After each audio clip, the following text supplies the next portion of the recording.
wheat plant grows is the subject of this video. The information presented would apply to wheat production throughout the United States and even the world, with a couple of minor exceptions. First of all, we will be discussing winter wheat, which requires vernalization. Spring wheat would not require that vernalization.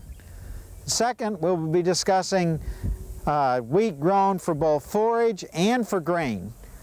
This requires that the farmer plant earlier, using higher seeding rates, and would expect to get more forage production in the fall than he would if he were growing the wheat for grain only.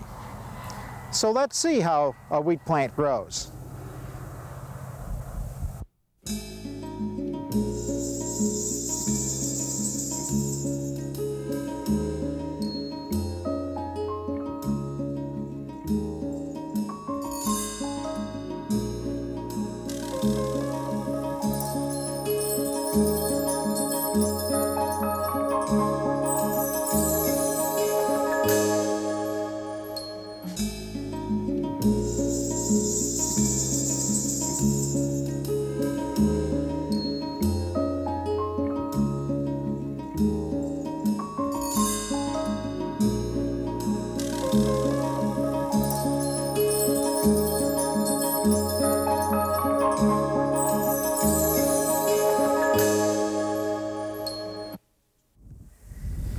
Every farmer hopes to have a nice looking wheat field like this.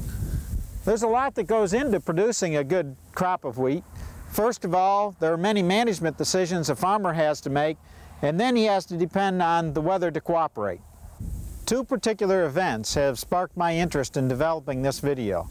First of all, many producers have had difficulty determining when the wheat is in growth stage 8 to 9, which is the time that's appropriate for application of the most popular foliar fungicide that's being used in Oklahoma right now. And then second, I've learned that many people have trouble determining when the wheat plant has begun to joint. And it's important for wheat producers to be able to identify when wheat begins to joint, because it's at that time that they need to make a decision of whether they're going to pull cattle off of wheat pasture to get both maximum grazing potential and maximum grain yield.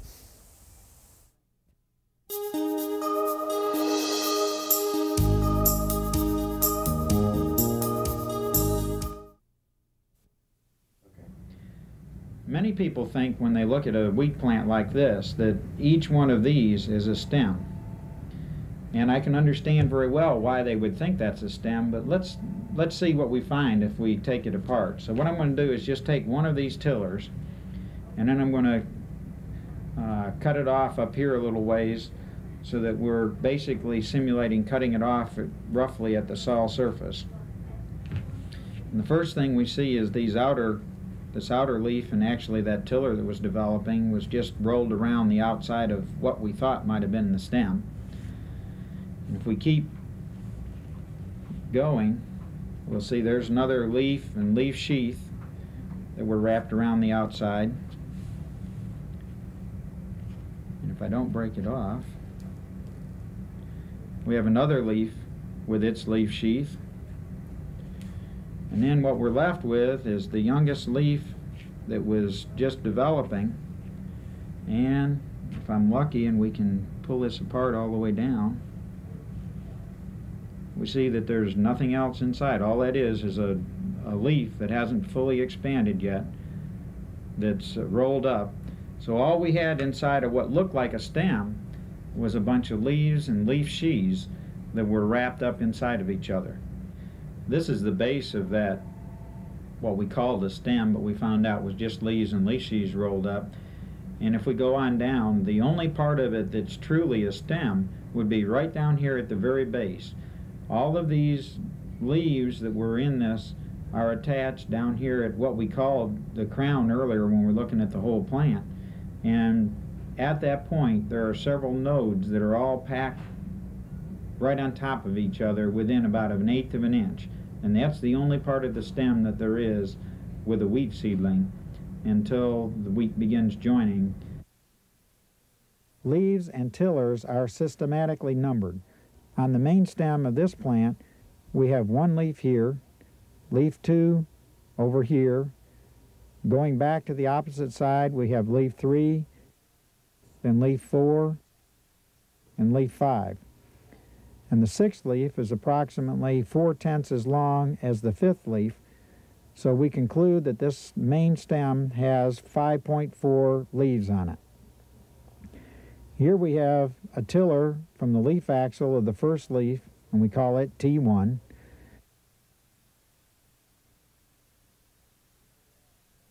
And then we have a second tiller growing from the profile of the original tiller, and that's called T10 and is a secondary tiller.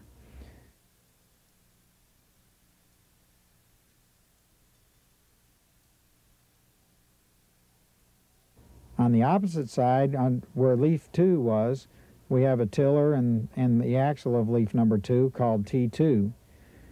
And if we look carefully, we can see a tiller from the axle of leaf 3 that's called T3. So now on this plant that's 5.4 leaves, we have 3 primary tillers and 1 secondary tiller.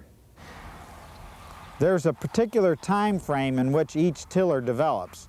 And if that tiller doesn't develop during that time frame, then it won't ever appear. For example, if there's a lot of drought stress at the time that a particular tiller is supposed to develop, that stress may prevent the tiller from growing out. It aborts and that tiller never appears on that plant. Next, we'll see an example of a plant that's been growing under stress.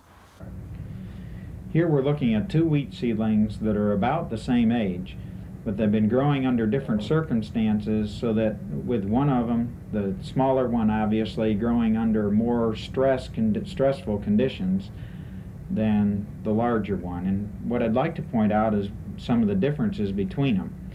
First difference you see is obviously the leaves on the big one are a little bit longer and probably a little wider also. But then there are other differences that are pretty important. All right, if we look closer at this bigger plant, we have the first tiller that developed on the plant over on this side, came out of this leaf axil, and then on the opposite side of the plant we have the second leaf over here, and a tiller that emerged from that leaf axil. And then we have the third leaf right here, and the tiller that came from its leaf axil, and the 4th, 5th, and this is the 6th leaf developing up here. The important thing is that each one of these initial first leaves have a tiller in their leaf axil. And that's partially the reason why this plant is bigger than our other one. If we look closely now at the one that's smaller, that's been grown under the stressful conditions, this is the first leaf right here. And if we look down, there's no tiller that came out of that leaf axil. The second leaf over here, and again, there's no tiller that came out of the leaf axil of that second leaf. And finally we have the third leaf here with a small tiller that's just emerged a few days ago from that leaf axil, and then we have the 4th, 5th, and 6th leaves on this plant. So one of the big differences between these plants is when we grow the wheat under stressful conditions, the tillers will never develop, and that reduces the size of the total plant considerably. Wheat planted in late August in Oklahoma can have as many as 11 leaves produced on the main stem before it goes into the dormant phase in December. This plant may also have as many as 15 to 20, possibly even 30 tillers produced by the time it goes into that dormant phase, even if we plant it at 60 to 90 pounds per acre. Now we'll look at a plant that has several tillers on it. We've got approximately 1, 2, 3, 4, 5, 6, 7, 8, 9, 10, 11, 12, and 13 tillers. There may be more than that, but I see at least 13 tillers on that plant. This plant was planted August 28th, and we're taking these pictures on October 7th, so it's about a 5-week-old plant.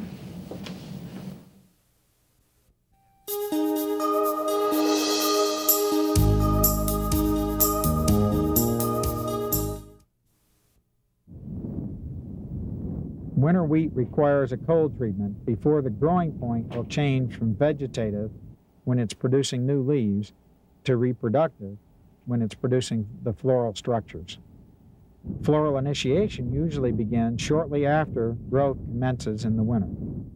By the time floral initiation is completed, the maximum potential number of kernels has been determined. Floral initiation and early joining stages of growth overlap during the late part of floral initiation. Floral initiation is completed about the time that the first node can be detected above the soil surface.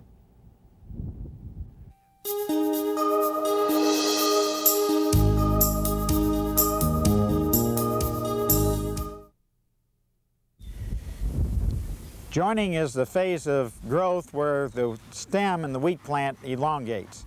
It begins as we first see hollow stem above the crown, and then it ends as we go into the boot stage.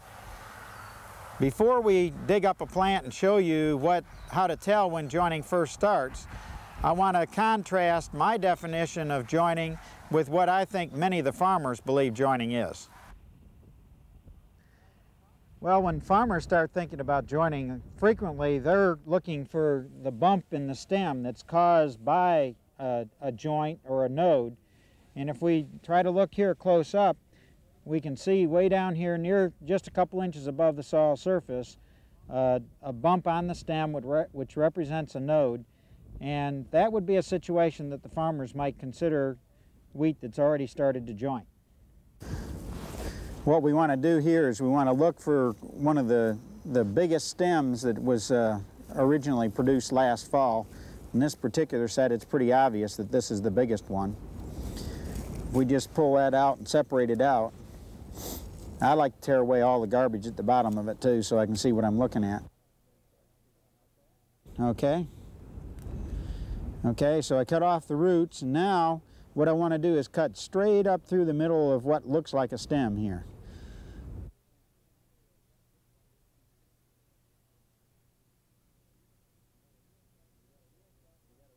If you got a real sharp knife, this works good.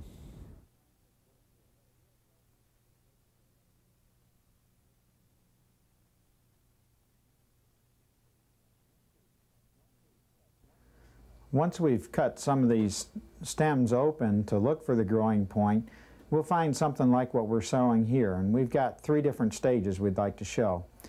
The first one, we have the growing point right about here.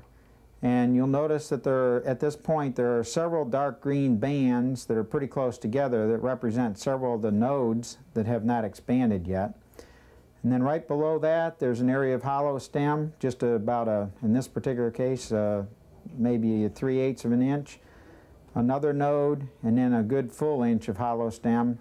And then as we showed when we were cutting them, the roots were attached right down here at the bottom. So this is a plant. If the crown is approximately 3/4 of an inch below the soil surface, we would say that the head, which is located right in here, is just slightly above the soil surface at this time. And certainly by this time, if we're grazing cattle, if we're interested in maximum grain yields, we need to have gotten them off. If we move to one that's just a little bit less mature, we have a situation like this. Again, the roots were attached right here at the base. We have just a tiny bit of hollow stem here, and then we have our cross bands with the nodes that are packed close together, and the head would be located right in here. And you'll notice here, if you cut a little bit more, or if you try to unravel it, all we've got above this would be leaves that are rolled up inside of each other. And that, once you get up high enough, you see those leaves that are rolled up, you know that the head's got to be below that point. This would be what I would call the earliest stage of jointing, where we're just seeing a very, very small amount of hollow stem. And this, in my opinion, is the ideal time to be thinking about when I'm going to take the cattle off. And it usually takes approximately 1 week to go from this stage to the previous stage we showed where the head would be at ground level or slightly above. And then this final one is one where we have no development, no elongation yet. The roots were right here. These are just leaves that are rolled up inside of each other here, and the growing point someplace right in here. This is so small it's difficult to see, but again, it only takes a few days to go from this point to the point where we have a little bit of hollow stem in there. So here we see the three different stages of one hasn't started joining, one that's just barely started, and then one that's moved along far enough that if we're grazing and want to get grain yields off of it, we should have had the cattle off already. This is a plant that we cut off just above the root system, as we have been doing in the past. So the root system would have been located just below this point. The hollow stem that we pointed out is in here, and we've got one node here. And then as we zoom in even closer, we can see that the head is located right about in here. Now this is a plant that looks like it's about 15 inches tall when you walk into the field, but here the head is only located about 3 to 4 inches above the soil surface. And in our next shot, we'll show you what the head looks like close up. The head at this point is just extremely premature flowers that don't even look like flowers yet. They're just bumps. And those will ultimately develop, and we'll get the glooms and the lemma and palea and the ovary and anthers developed in it. At the same time that the head is developing, you also have additional root growth. The stem starts elongating, and we get additional leaves. This may result in competition between the different parts of the plant, and sometimes it results in several of the tillers sloughing off and not continuing to grow. Therefore, in a wheat plant, we may have as many as 10 to 15 tillers, but yet ultimately we'd only get 4 to 5 heads that are formed because several of those tillers have died back sometime during that time.